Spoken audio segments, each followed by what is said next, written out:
Hello and welcome to another edition of Curiosity Not Judgment. And I'm Gary, and Birga is not here today. This is my son Michael, and we're going to do a special edition today since he is in town. And I'm going to let you introduce yourself. Yeah, as my dad mentioned, I'm Mike, and what a cool thing that Birga and my dad are doing. This whole idea of curiosity and judgment and other topics, I'm sure, like AI and different fun things that they're sharing with the world. I think it's really cool when people are passionate about stuff. I was just talking to a friend recently and said, we need more people with passion. There's enough people running around the world accidentally, just bumping into each other and not being intentional. So I'm excited to be a part of something that's passionate and intentional.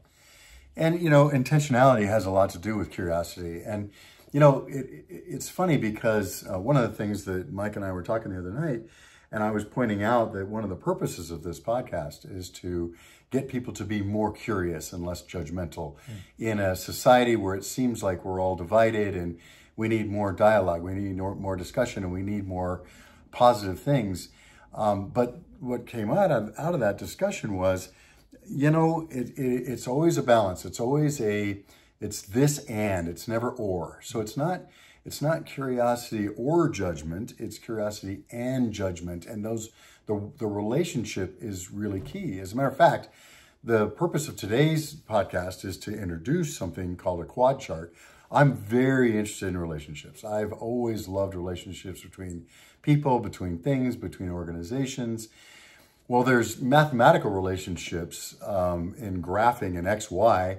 And if you have low to high on a y-axis, low to high on an x-axis, you get what's called a quad chart. So you can have, you know, low something, high something, and all the different permutations. And so what we figured out is let's put curiosity and judgment on a chart.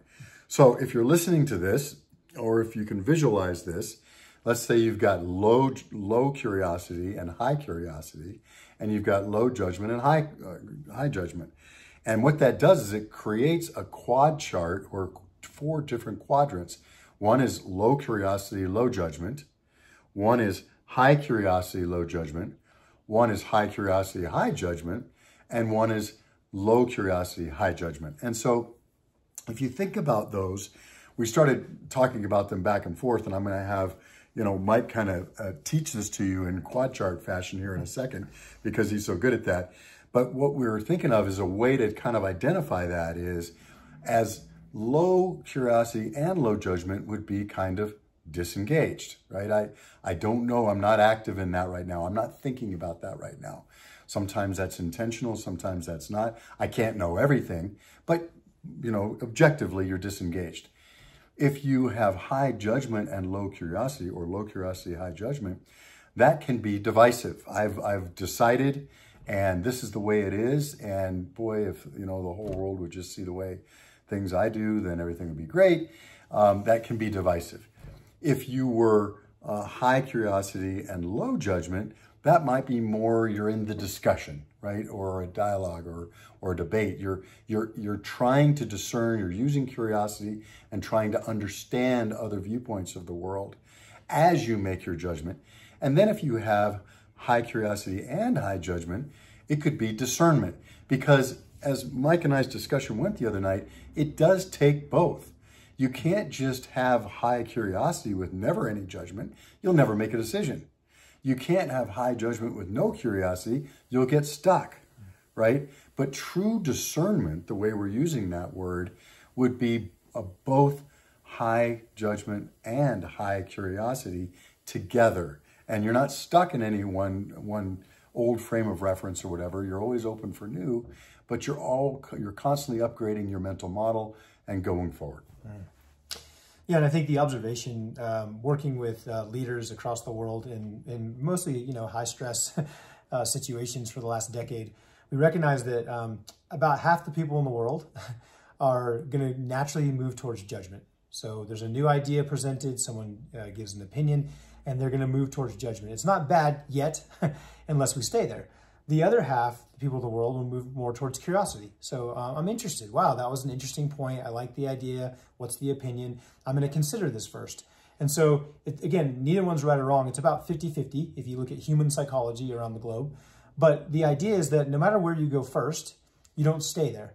You sprinkle in and you bring in the filter of the other as well. And so if I'm naturally going to hear an idea and move towards judgment or critical or critique, I need to go, hey, how do I need to increase my curiosity with this situation to ensure that I get to discernment before I have a true response, right? So initial reaction, then response.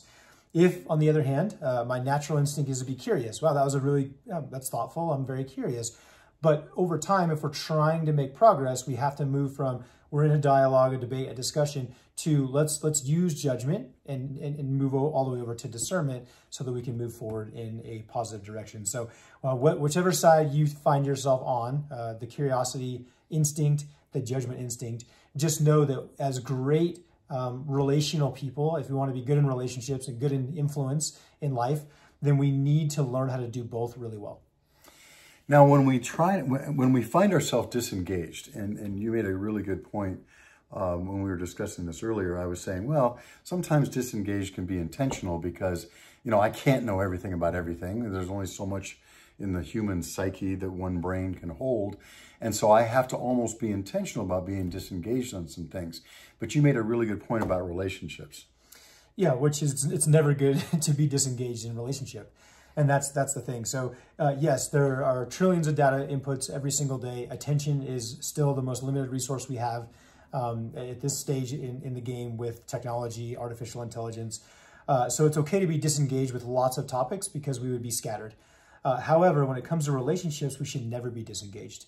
So when you think about, if we're talking about this, and you talk about these situations going around the world, the political sphere, those usually happen to be dialogues around a topic in relationship with a human. And so when somebody brings up a topic that you don't care about at all and you act disengaged, you're hurting that relationship.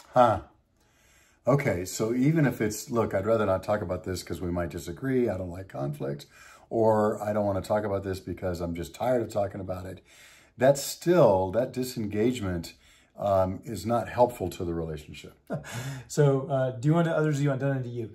If you were really excited about something or had a topic that was intriguing to you and you brought it up to somebody and they said, I don't want to talk about that, what would that do to the relationship?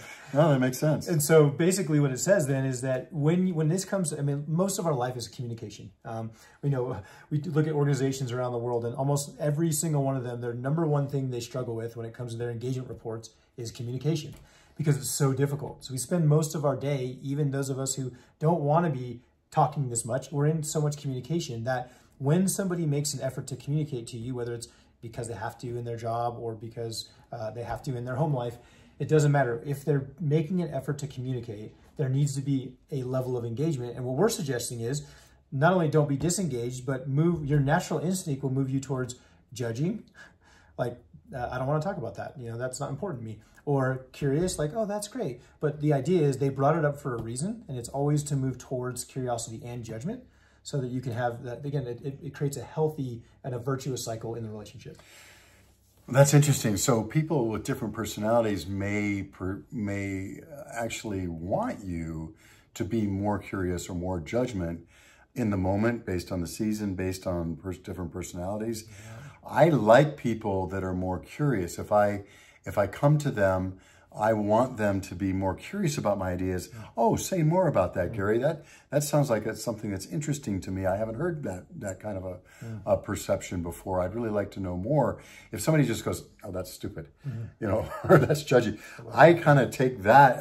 I in my my insecure self will say, well, that's a criticism of me, not only the idea. Right. And so I like it when people are more curious, probably because I'm more of a curious person myself. Exactly.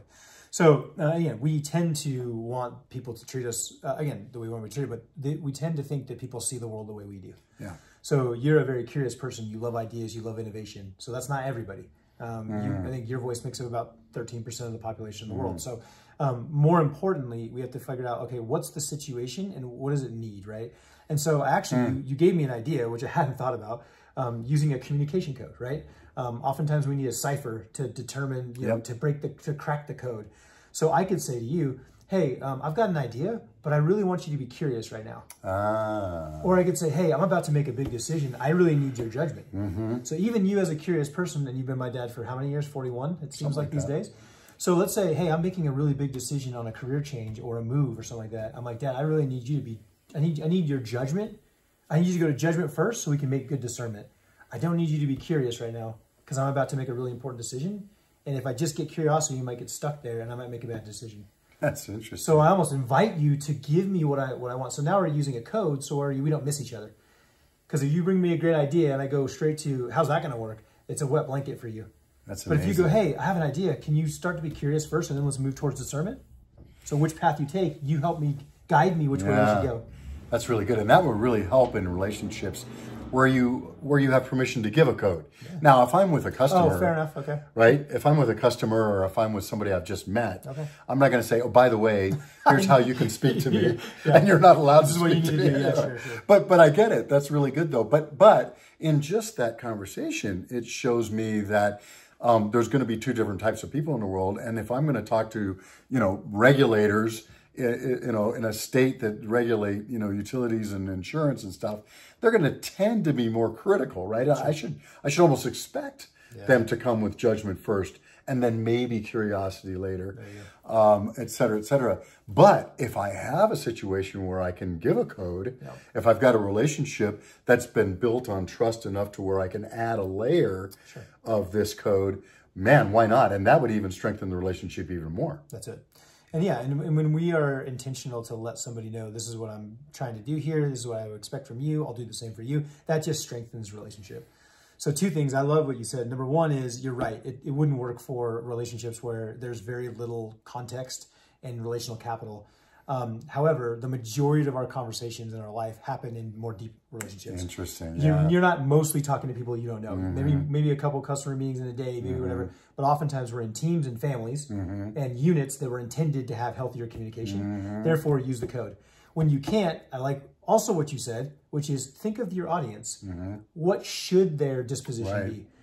If I'm going to go talk to my lawyer about a situation, I should expect them to be looking for all the more judging facts, data, details. I shouldn't expect them to be real curious and just ask me lots of nice questions, right? So again, consider your audience. If it's a relationship where you can't use the code, consider your audience and what should you expect from them so that you're prepared well for the conversation.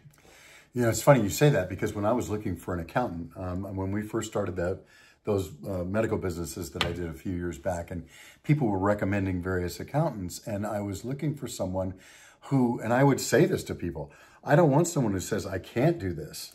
What I want somebody to say is, okay, you can do that, you'll go to jail, but I think I know what you're trying to accomplish and we can creatively get around it. In other words, show me what the risk is. Tell me what the risk is and tell me why this isn't a good idea. Not just, I can't do it, because I hate when people say it anyway, but why and what can we do to mitigate that risk so that then I can make a decision of whether that's a tolerable risk or not, which is interesting because I was almost trying to use a code as I was hiring someone because I knew the relationship for me would work better in that situation. Now, what about when people are coming to you?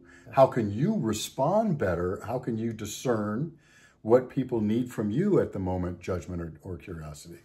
Yeah, and I would go back to the same thing. Number one, use the code when you can, because it makes life so much easier when you have a common language and a visual tool that you can use. But if it's in a situation where you can't use the code, I would say having this wisdom that they may not have, I would be open to letting the conversation go where it needs to go first and then moving it towards discernment. Meaning, let them drive. If you want to really have this be a fruitful dialogue, conversation, get to the right outcome, you would let them drive. So if they immediately come at with more of the judgment, more of the analytical, whatever, it's like, okay, well then let it go there first and then move it towards curiosity so you get to discernment. And if you see someone bringing you more of your disposition of like, hey, here's an idea, or I just want to collaborate, whatever, let's stay curious for a while, you let it start there and you stay there with them, but then you help them move towards. So it's almost like you have the cipher, so it's your job to move the conversation in the right way, but let them start it in the right direction. I love that. Yeah, and you have the wisdom, so it's your responsibility to do that and to stay away from being disengaged. Yes. Like, I don't want to talk about that right now, like we talked about earlier, which is very true about relationship, or defensive, another D word, right? I don't want to be defensive because that's going to shut down the communication, and then the whole thing stops. So those are excellent. I'm reminded of the old joke about the married couple that goes to the counselor, and the counselor is like says starts saying some things and gets to a point where one of them says, well, I won't apologize until they apologize, or I won't talk to them until they talk to me first. And the other one says, I won't talk to them until they talk to me first.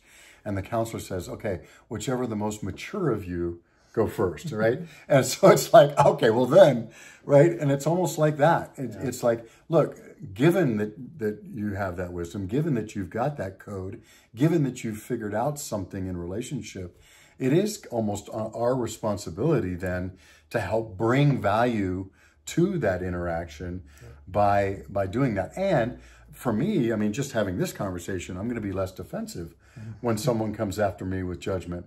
And you told me I'm like 13% of the population. That means I'm special, right? Exactly.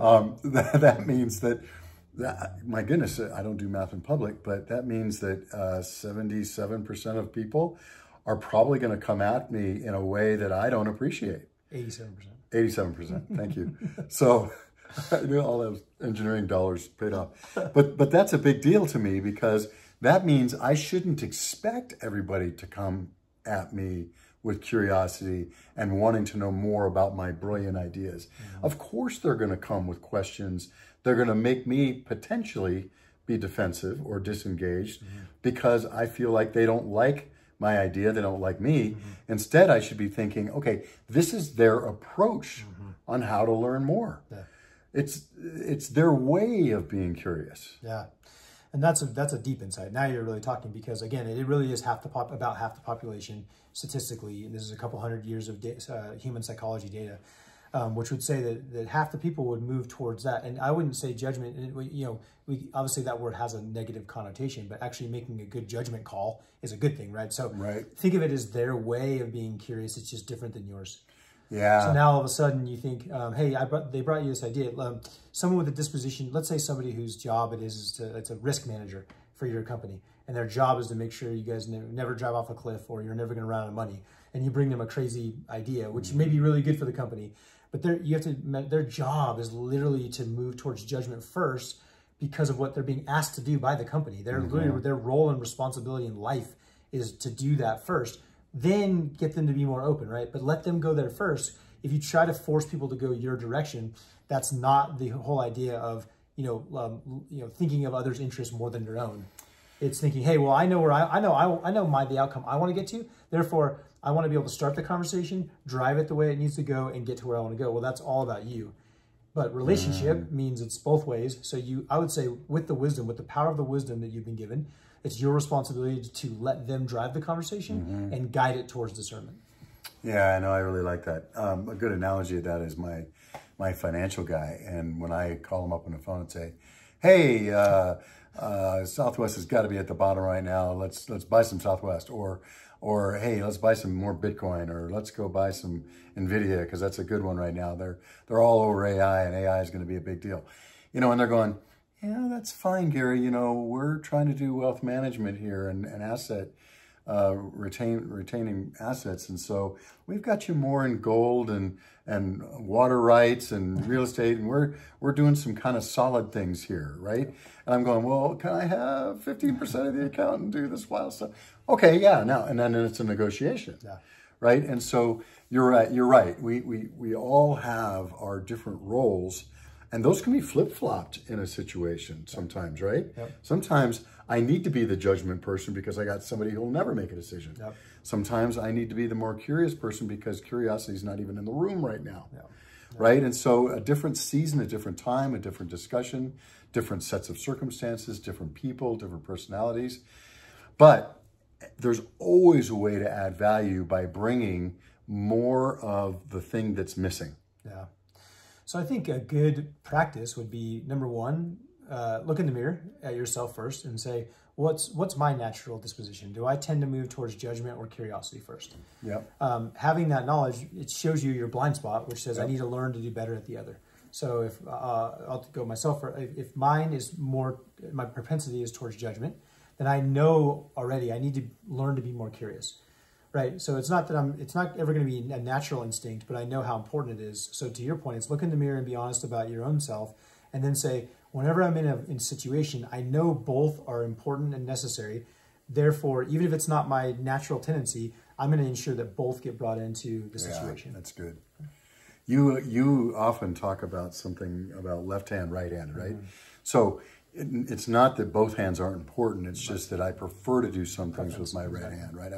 I have a preference towards curiosity, but that doesn't mean that judgment isn't absolutely critical at times. And so I can either exercise the abilities that I have, find somebody who's got some judgment that I need in interaction, which is always a good thing when you have multiple different opinions. That's the beauty of multiple opinions, multiple viewpoints, is because they're going to have different elements and emphasis on either one of those. Yeah. So my dad always says that all living things grow through struggle. That's true. So you're exactly right about the hands. It's the best analogy. We don't get to say that because my preference is judgment, then we need to start there, go there, end there. The wise person says it's my preference, but both are necessary. And the struggle is, hey, you know what? Actually, I want to get more curious people around me because I have a propensity towards judgment. So if I want to actually learn and grow through struggle, I need more curious people around me. Yep. And one could be said for you, since you love curiosity, that actually those people who would move more towards judgment in a healthy way are actually really good, and they're refining you and helping you grow. Yeah, that's good. So, and you said something very critical there at the end, and that's in a healthy way.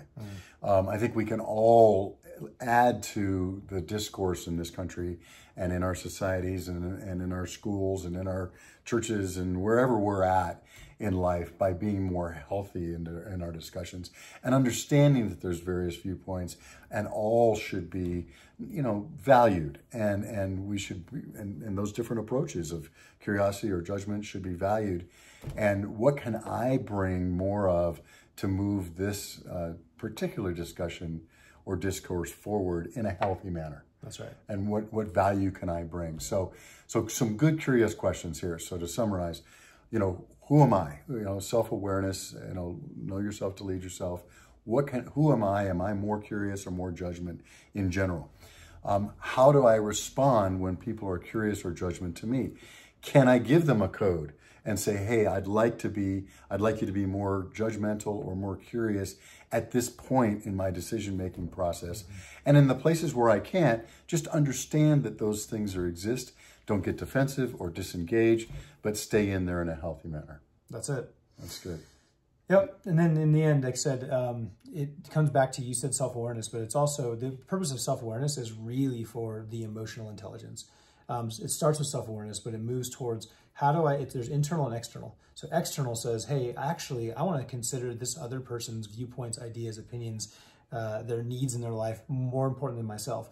And that's how you get to healthy is that. So if you want to know, how do we do that? So much of what's going on in the world right now is so negative and so unhealthy and so extreme.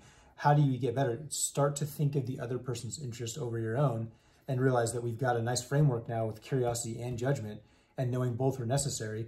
And you have the responsibility to bring that into all of these relationships so that they can be, happen in a more healthy way. Love to hear your comments on this. Please go to curiositynotjudgment.com and or in the YouTube channel or podcast, whatever you're listening to. We love your comments and love to hear from you about any of this. And until next time, take care. Thanks.